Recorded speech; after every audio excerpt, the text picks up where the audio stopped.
In the heart of Whispering Woods lived Nutty, a squirrel known for his discerning taste in acorns. He sought only the plumpest, largest acorns, dismissing any smaller than his thumb as unworthy. One crisp autumn morning, Nutty's usual hunting grounds yielded nothing but tiny acorns. Frustration gnawed at him.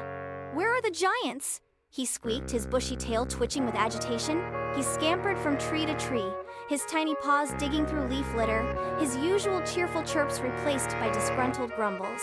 His usual optimistic demeanor was replaced by a growing sense of despair. He was starting to feel like the forest had conspired against him. Suddenly, a deep, gentle voice rumbled, "Hey, Nutty, what's the matter?" Nutty looked up to see Ellie, the wise old elephant, her massive form casting a comforting shadow. He poured out his woes, explaining his fruitless search for the perfect acorn. Ellie listened patiently, her kind eyes twinkling with amusement. She gently picked up a tiny acorn, barely bigger than a pebble, and held it up.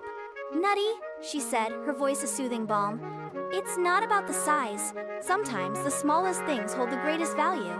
Nutty was taken aback. But how?"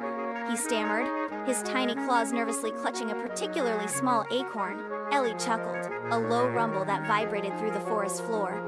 "It's about making the most of what you have," she explained. "A tiny acorn planted with care can grow into a mighty oak. Big or small, every acorn has the potential for greatness. Don't let size blind you to the potential within." Her words resonated deeply within Nutty. He had been so focused on finding the perfect acorn that he'd overlooked the abundance of potential all around him. He carefully examined the tiny acorn in his paw, seeing it not as insignificant, but as a symbol of hope and potential. The next day, Nutty returned to his acorn hunting, but his perspective had shifted. He gathered acorns of all sizes, appreciating each one for its unique qualities. He even planted some of the smallest ones, nurturing them with the same care he would have given to the largest. He discovered the joy not just in the size of the acorn, but in the act of gathering and nurturing them, understanding that true value lay not in perfection, but in potential and appreciation.